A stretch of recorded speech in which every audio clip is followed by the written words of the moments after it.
புஷ்பா கிட்ட என்னெல்லாம் பேசினாங்க என்னெல்லாம் பண்ணாங்க சரின்னு சொல்லி முகத்தை சோகமா வச்சிருந்தா அப்படி எல்லாத்தையும் விட்டுருவேன் நானு. அவன் பேசுனது எல்லாத்தையும் நான் மறக்கக்கூடிய ஆளா? இப்ப சந்தோஷமா உனக்கு? வீடு தேடி வந்த உங்க அப்பாவை வேதனைப்படுத்தி வெளியே அனுப்பிட்டியே, அப்புறம் என்னமோ உருன்னு உட்காந்துருக்க. நினைச்சு சந்தோஷப்படுவியே, அப்புறம் என்ன? ஓஹோ, இன்னும் 2-3 வாரத்தை நல்லா திட்டி அனுப்புன்னு நினைச்சியோ? உனக்கு என்னடா இப்ப? தாத்தா வீட்டுக்கு போயிருந்தப்ப என்ன நடந்துச்சுன்னு எனக்கு மட்டும்தான் தெரியும். உனக்கு மட்டும்தான் தெரியும், இல்லன்னு சொல்லல. இதுக்காக இப்படியா பேசுவ? இப்ப என்ன உனக்கு? என்ன அந்த பெரிய மனுஷன் கிளம்பிட்டாருல? நாக்குல நரம்பு இல்லாம பேசிட்டு இருந்தியே, அதெல்லாம் கேட்டு அவரும் இங்க இருப்பான்னு நினைச்ச? உங்க அப்பா நீ எப்படி இருப்பியோ அவரும் அப்படிதான் இருப்பாரு. அது எப்படி வேணா இருந்துட்டு போட்டோம், எனக்கு ஒண்ணு இல்ல. வேண்டான்னு ஒதுக்குனாங்க, வீட்டை விட்டு துரத்தி விட்டாங்க. இதுக்கு என்ன தேடி வரணும்? காசு பணம் எதுவும் இல்லாம இருந்திருக்கும். அதாவது அந்த மவளை தேடி வந்திருக்காங்க. இதாப்பட்ட அழுது நானும் காசு கொடுத்தேன்னா அவ்வளவுதான், எல்லாத்தையும் மறந்துடுவாங்க. என் மானக்கேடு தான் போகும். அவசியம் அதெல்லாங்கிறேன். மனசுல என்ன தோணுதோ என்னமோ செஞ்சுக்கோமா, எதுவும் சொல்றாப்புல இல்ல. அதுக்கப்புறம் உங்க இஷ்டம். என்னதான் இருந்தாலும் நீ அப்பா அம்மா விட்டு கொடுக்க கூடாது, திட்டவும் கூடாது. எனக்கு தெரியும்டா, நீ போடா. பெரிய சொல்ல வந்துட்டான் எனக்கு. பரத் என்னடாச்சு?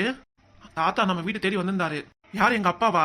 அந்த தாத்தா இல்ல, அம்மாவோட அப்பா வந்தாரு. ஓ மாமனாரா? என்ன விஷயம்டா, என்னாச்சு? வந்துட்டான வீடு தேடி. அம்மா அவங்களை அவமானப்படுத்தி வெளியே அனுப்பிட்டுருச்சு. அடடே, என்னடா சொல்ற? ஆமாப்பா, அவன் தாத்தா அழுதுட்டே வீட்டுக்கு போனாரு. எதுக்கு வரணும் அவரு? அவங்க அம்மா கூட பேசுறது இல்ல, சண்டை போட்டுருக்காங்க. உங்க அம்மாவும் பேசுறது இல்ல. சரி பொண்ணை பார்க்கலான்னு ஆசையா இருந்திருக்கும். அவர் வீடு தேடி வந்திருக்காரு. ஆசை ஆசை, பொல்லாத ஆசை. ஏய் போடா நீ முத. அம்மா நான் பேசலதான் நீ பேசுவ. நீ ஆச்சு உங்க வீட்டுக்காரமாச்சு, என்னமோ பேசிக்கோங்க. நான் உள்ளார போறேன். இங்க இருந்தா எனக்கு தான் தலையே வலிக்கும். ஏன் இப்படி நடந்துக்கிட்ட? ஒரு உங்க அப்பாடி. அப்பதான் உன் பையனுக்கு கிளாஸ் நடத்திட்டு போனா, அடுத்து நீ வந்துட்டியா? ஆச்சு உங்க அப்பாவாச்சு, இந்த மாதிரி ஏதோ பேசிக்கோங்க. எனக்கு என்ன வந்துச்சு தெரியுதுல்ல, அப்புறத்துக்கு இங்க நிக்கிற. அம்மாவே உள்ளார போயிட்டானே, நீ போய் ஜாயின் ஆயிக்கப்போ. பாப்பா என்னம்மா இப்படி கோவப்படுறா? அப்பா அம்மாவை கண்டாலே அவ்வளவு பாசம் பொங்கிடுவா. பார்த்து இப்படி நடந்துக்கிறாளே. என்ன போலையா நீ? உள்ளார போயிட்டேன். உங்கள்கிட்ட பேசி ஏன் தலையை வலிக்குது. எப்பப்பா ஸ்ட்ராங்கா டீ வச்சு குடிக்கணும், அப்பதான் நம்ம உடம்பு நல்லா இருக்கும். அந்ததுங்க என் வீட்டுக்கு வந்து ஏன் உயிர் எடுக்குதுங்க. அப்புறம் நிம்மதியா தானே இருந்தேன். இப்போதைக்கு ஏன் வீடு தேடி வரணும்? ஐயோ, நீயாவது அம்மா கிட்ட நல்லா புத்திமதி சொல்லுவேன்னு பார்த்தா நீ ஏன் பின்னாடியே வந்துட்ட. யாரு ஓ அம்மா கிட்ட புத்திமதி சொல்றதா? நல்லது சொன்னாலே அவ கேட்க மாட்டா. நான் ஏதாவது சொல்லி அவ ஏதாவது கோவப்படவாடா? நல்லது சொல்ல வந்தாலும் உங்க அம்மா புரிஞ்சுக்க மாட்டா. இஷ்டம் போலதான் ஆடுவா. நான் என்னடா பண்றது? பாவம் பா தாத்தா, வயசானவரு, பாவமா தான் இருக்கு. இது நம்ம என்னடா பண்றது? அவளாச்சு அவங்க அப்பா வச்சு என்னமோ பண்ணிக்கிட்டும் பேசிக்கிட்டோம். நம்ம இந்த விஷயத்துக்கு தலையிட வேணாம், விட்டு இத. அப்படி சொல்லாதப்பா. தாத்தா முன்ன ஏதோ பேங்க்ல வாட்ச்மேன் வேலைக்கு போயிட்டு இருந்தாரா. உடம்பு ஒத்துழைக்காதனால போகிறது இல்லை அப்படின்னாரு. அதனால தாத்தா ரொம்ப கஷ்டப்படுறாங்க போல இருக்கு. இல்லையும் காசு இல்லையா, அதுக்காக தான் சரி இங்கேயாவது கொஞ்ச நாள் தங்கிட்டு போலான்னு துணிமணி எல்லாம் எடுத்துட்டு வந்திருக்காரு. அத்தையும் வந்தாங்களா? அம்மாச்சி வரலப்பா, தாத்தா மட்டும்தான் வந்தாரு. அம்மாச்சி புஷ்பா மாதிரி தான்டா, அதான் தெரியுமே. என்ன இதுன்னு விஷயத்த சொல்ல விடுவியா? நீ பாடு குறுக்க குறுக்க பேசிட்டு இருக்க.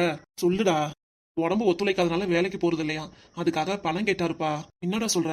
ஆமாப்பா, நான் கூட சொன்னேன். அப்பா வெளியே போயிருக்காரு, வந்தோடனே உங்களுக்கு காசு அனுப்பிடுறேன் தாத்தா, செல்லுல ஜிபே பண்ணி விடுறேன் அப்படின்னு சொன்னேன். தாத்தா அம்மாச்சி ரொம்ப கஷ்டப்படுறாங்களே, ஜிபேல அவங்களுக்கு காசு அனுப்பிச்சுடுப்பா. வேண்டாம், அது தேவையில்லாத வேலை, வேணாண்டா. விஷயம் உங்க அம்மாக்கு மட்டும் தெரிஞ்சிச்சு அவ்வளவுதான், சும்மானே இருக்க மாட்டா. அவ வேணும்னே வம்புப்பா. இது தேவையா நமக்கு? நம்ம எதுக்கு அந்த தேவையில்லாத வேலை? அப்பா நீயே இப்படி பேசுற? தாத்தா கிட்ட சொல்லியிருக்கேன், அப்பா எதுவா இருந்தாலும் காசு தருவாரு உனக்கு போட்டு விடுறேன்ட்டு. ஆனா நீ இப்படி பேசினா என்ன பாக்குறது? மாமாவும் எது எடுத்து செய்ய மாட்டேங்கிறாரு, பார்க்க மாட்டேங்கிறாரு. நம்மள தேடி தாத்தா வராரு, அப்ப நம்ம தானே பார்த்து செஞ்சாகணும். இவ்வளவு தூரம் தான் நானும் உங்க அம்மாச்சி தாத்தாக்கு செஞ்சிருக்கேன். அவங்க நினைச்சு பாக்குறாங்களா? நினைச்சு பாக்குறாங்க, பாக்கலாம், அதெல்லாம் கிடையாது. ஒரு உதவி பண்ற அவ்வளவுதான். அப்படியே நம்ம செஞ்சோம்னா அடிக்கடி அவங்களுக்கு பணம் கொடுக்குற மாதிரி ஆயிரும். அதெல்லாம் ஒண்ணு இல்லப்பா, இப்போதைக்கு பணம் அனுப்பிடுப்பா, திருப்பி கேட்டாங்கன்னா பாத்துக்கலாம். இப்போதைக்கு நீ அவங்களுக்கு செய்யற பெரிய உதவி பிற்காலத்துல உனக்கே பெரிய நன்மையை கொண்டு வரலாம்ப்பா, அதுக்குதான் சொல்றேன். சரிடா, நானும் அனுப்பிடுறேன். எவ்வளவு காசு அனுப்பிடுறது? ஒரு 10,000 ரூபாய் அனுப்பிடு. 10,000 ரூபாயா? அனுப்பிடுப்பா, இதுல என்ன இருக்கு? உங்க வயிற்று பசிக்கு எதை பிடிச்சதா சாப்பிடுவாங்க. நீ மலைக்கிறியே. உங்க தாத்தா செலுக்கு நான் காசு அனுப்பிச்சுட்டேன். அப்புறமா நீ உங்க தாத்தாக்கு போன் பண்ணி சொல்லிடு. சரிப்பா. அம்மா வருது, அமைதியா இருப்பா. அப்பாவும் பிள்ளை கூடி நின்று பேசிட்டு இருக்கீங்க. சும்மா பேசிட்டு இருக்கோம். என்னமோ பேசிக்கங்க, எனக்கு என்ன வந்துச்சு? இப்ப என்ன வேணும் உனக்கு? எனக்கு தலையை வலிக்குது, டீ போட போறேன். உனக்கு டீ வேணுமான்னு கேட்டேன். டீ போட போறியா? ஆமாயா. சரி போட்டு எடுத்துருவா. உனக்குடா? ஆனா என் வாயை திறந்து பதில் பேச மாட்டியோ? தாயே, டீ போட்டு எடுத்துட்டு வாங்க, போங்க. 2 பேர்த்திட்டே கேட்டது தப்பா போச்சு. நானே டீ போட்டு குடிச்சிருக்கணும். எனக்கு மனசு கேட்க மாட்டேது, அதுக்காக தான் கேட்க வந்தேன். உனக்கு ரொம்ப பெரிய நல்ல மனசு தாண்டி. உங்க மேல இவ்வளவு அக்கறையா இருக்கீல, அதுக்காக சொல்றேன். டீ குடுக்குறேங்கிற பேர்ல பேதி மாத்திரை எதுவும் கலந்துராத. என்ன எப்ப பார்த்தா இதே வேலையா இருப்பேன் நினைச்சியா நீ? ஒரு வாட்டி ஏதோ கோவத்துல கலந்துட்டேன், அதுக்காக. இருந்தாலும் உங்ககிட்ட சொல்லணும்ல. டீ போட்டு எடுத்துட்டு வந்து நான் மொத குடிக்கிறேன், அதுக்கப்புறம் நீ குடி. அப்புறம் ஓகே தானே? உன் மேல நம்பிக்கை இருக்கு, எந்த மாத்திரையும் கலக்க மாட்டேன்னு. சரி போய் எடுத்துட்டு வா. ஏன்பா அது உனக்கு தேவையில்லாத வேலை? அம்மாவே டீ போட்டு எடுத்துட்டு வரேங்குது. எதுக்கு இதெல்லாம் பேசிட்டு இருக்க? முன்னாடி நான் சொல்லாமே வேதிமத்தெல்லாம் கலந்து கொடுத்தா இப்போதைக்கு உன் மேல கோவத்துல கலந்து விட்டுருக்கு. இப்ப கூட கோவத்துல தானே இருக்க அவங்க அம்மா. இது உன் மேல கோவம் இல்ல, அவங்க அப்பா அம்மா மேலதான் கோவம். அப்படியே இருந்தாலும் அந்த கோவத்தை என் மேல காமிச்சிட்டானா சும்மா நிருப்பா. உங்க அம்மாவுக்கு சப்போர்ட் பண்ணி பேசுறேன். இப்ப அதுக்கு சொல்லலப்பா. என்ன உனக்கு? ஒண்ணும் இல்லப்பா, ஒரு விஷயமும் இல்ல. அம்மா தாத்தாக்கு காசு அமுச்சு விட்டுரு. சரி, மறந்துடாதப்பா. மறக்க மாட்டேன் போதுமா? இங்க இருந்து திரும்பவும் பேசினா உங்க அம்மா தான் சந்தேகப்படுவா. உள்ள போய் உட்காந்துருக்கலாம். சரிப்பா. பின்னாடி இங்க வந்து உட்காந்துருக்க, ஆளுக்கு வரலையா? எங்க உட்காந்தா உனக்கு என்ன? என்கிட்ட தேவையில்லாம பேசுற. கண்டாதான் உனக்கு பிடிக்காதே. ஏத்தா என்னத்தா இப்பெல்லாம் நடந்துக்கிற? ஏத்தா என்னத்தா இப்பெல்லாம் பேசக்கூடாதா? அவ ஓ அம்மா கிட்டே இப்பெல்லாம் பேசுவியா? அவ எவ்வளவு பொறுமையா போனாலும் நீ தானே அவளை கோவப்பட்டு பேசுற. எதுவா இருந்தாலும் திரும்ப திரும்ப உன்கிட்ட தானே வந்து பேசுறா. பாசத்தை புரிஞ்சுக்கோ. பாட்டுக்கு எடுத்தவங்க அவத்தோன்னு பேசிட்டு இருக்காத. அம்மாச்சி ஊருக்கு போறேன்னு சொல்லிட்டேன். இப்ப கூட இப்படி நடந்துக்கிட்டா என்ன ஆகுறது? அம்மாச்சி ஊருக்கு கிளம்பும் போதே அம்மா கிட்ட நல்லா சிரிச்ச மாதிரி பேசுதா. அப்பதானே எனக்கும் மனசு சந்தோஷமா இருக்கும். ஆனா நல்லபடியா ஊருக்கு போவேல. என்ன சொல்றது? ஏண்டி இங்கேயே உட்காந்துருக்க? செத்த சாப்பிடவான்னு சொல்றா. உனக்கு பிடிச்சத அம்மா செஞ்சிருக்கா. எனக்கெல்லாம் வேண்டாம்.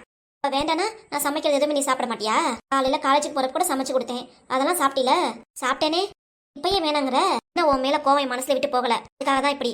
இப்ப காலையில மட்டும் அட விடுத்தா. இல்ல பாருமா இப்பெல்லாம் பேசுறான்ட்டு. இன்னைக்கு இவ பேசுறான்னு அவங்க அப்பா நான் சொல்றது கூட இல்ல. கிட்ட சொன்னா இவன் மேலதான் கோப்படுவான்னு எதுவுமே நான் சொல்றதே இல்ல. அப்ப கூட நீ புரிஞ்சுக்க மாட்டேங்கிறா பாரு. இதை பத்தி நான் நல்லா புரிஞ்சுக்கிட்டேன். பெரிய பொண்ணுகிட்ட எல்லா விஷயத்தையும் சொல்லுவேன், என்கிட்ட எதையும் சொல்லாம மறைக்கிற. அப்ப எனக்கு எப்படி இருக்கும்? அவகிட்டே எல்லா விஷயத்தையும் சொல்றேன்னு இதை ஒரு பெரிய விஷயமே எடுத்துக்கோ. உன்கிட்ட சொல்லாம இருக்கேன்னு அப்ப கூட உனக்கு புரியல. நல்லா புரிஞ்சிச்சே. போமா சுதாமா. பாருமா இவள எவ்வளவு நல்லதுக்கு எடுத்து சொன்னாலும் புரிஞ்சுக்க மாட்டேங்கிறாவ. சரி விடுத்தா, கவலைப்படாத. போவ அவளே புரிஞ்சுக்குவா. 2-3 நாளைக்கு கோவம் இருக்கும், அப்புறம் அவளே தனிஞ்சு வந்து பேசுவா. இவளாவது பேசுறதாவது. ஏமா நீ வேற. எனக்கும் நேரம் ஆச்சுதா.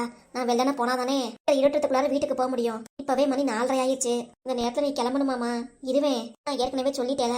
இங்க இருக்கனால அவன் கடையில வாங்கி சாப்பிடுவான். அப்புறம் உடம்புக்கு ஒத்துக்காம போச்சுன்னா என்ன பண்றது? இதுக்காக தான் சொல்றேன். போயிட்டு இன்னொரு நாளைக்கு வரேனே. சரிம்மா. இருமா, உன் மாப்பிள்ள பணம் எடுத்து கொடுக்க சொன்னார்ல, தரையை வச்சுக்கோ. அதெல்லாம் வேணாத்தா.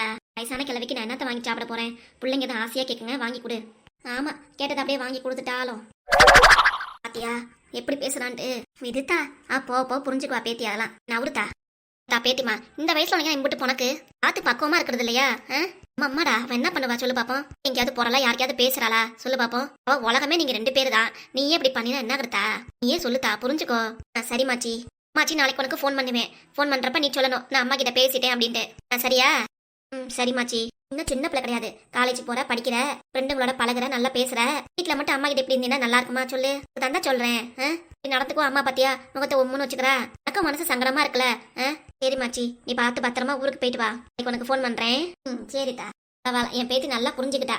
தாச்சுதா என்ன இன்னமும் உம்முனே இருக்க? ஜோதி பேத்தி பேசுறேன்னு சொல்லிட்டால. சரிம்மா. அம்மா கிளம்புறப்ப இப்படி உம்முன்னு இருக்க கூடாது. சரிம்மா, பார்த்து பத்திரமா போயிட்டு வா. ஊருக்கு போனேன்னு எனக்கு ஃபோன் பண்ணுமா? சரிதா. உன் அண்ணன் நம்பர்ல இருந்து நான் ஃபோன் பண்றேன். ஃபோன் பண்ணுமா. இனிமேலாம் எடுத்து வச்சில்லம்மா. அவர் ஆட்டோ அனுப்பிடுவாரு. அப்படியே அவரும் கடை வீட்டுல உன்னை பஸ்ல ஏற்றி விட்டுருவாரு. பார்த்து பத்திரமா போயிட்டு வாமா. சரிதா. ஜோதி பேத்தி இங்கே உட்காந்தா ஒரு மாதிரியா தான் இருக்கும், வெளியே வாத்தா. சரிமாச்சி. அம்மாவும் பாவம்ல.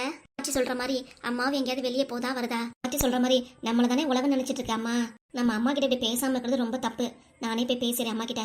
எனக்கு பிடிச்சதெல்லாம் செஞ்சு கொடுக்குறது எல்லாமே செய்யுது. அப்பா கிட்டே இந்த விஷயத்த சொல்லாம இருந்திருக்கு. இல்லைன்னா அப்பா ரொம்ப கோவப்படுவாரு. நம்மளா போய் அம்மா கிட்ட சாரி சொல்லி பேசிடுவோம். அப்படியே அக்கா கிட்டையும். சரித்தா, நான் போயிட்டு வரேன். வெளியே ஆட்டோ ரெடியா நிக்குது. கிளம்புறேத்தா, உடம்ப பாத்துக்கோங்க. சரிம்மா, பேக்ல காசு வச்சிருக்கேன், எடுத்து செலவு பண்ணிக்கப்பா. சரித்தா. போயிட்டீங்களா? போயிட்டு வரட்டுங்களா? மாச்சி போயிட்டு வரேன். அம்மா கிட்ட சண்டை போடாம இருக்கணும். சரிம்மா, நீங்க 2 பேரும் சண்டை போடக்கூடாது. சரி மாச்சி. என் கல்யாணத்துல நீ ஒரு வாரத்துக்கு முன்னாடியே வந்துடணும். குழந்தை சாக்கு போக்கெல்லாம் சொல்லக்கூடாது. சரித்தா, சொன்ன மாதிரியே வந்துடுறேன். அம்மாச்சி பார்த்து போயிட்டு வா. ஜோதிமா, அம்மா கிட்ட எப்ப பேசுவ? பேசிடுறேன் மாச்சி. சரித்தா, சந்தோஷம். சரித்தா, எல்லாத்துக்கும் போயிட்டு வரேன். போயிட்டு சொல்லியாச்சுமா, அப்படியே ஒரு கடை வீட்டுக்கு சேர்த்து விட்டு வந்துருவாரு. சரித்தா, போயிட்டு வரேன். வீட்டு ஃபோன் பண்ணுமா, மறந்துடாத. சரித்தா, ஃபோன் பண்றேன். அக்கா, யார் என்கிட்ட பேசுறது? என் மேலே அம்மா மேலே கோவமா இருந்த?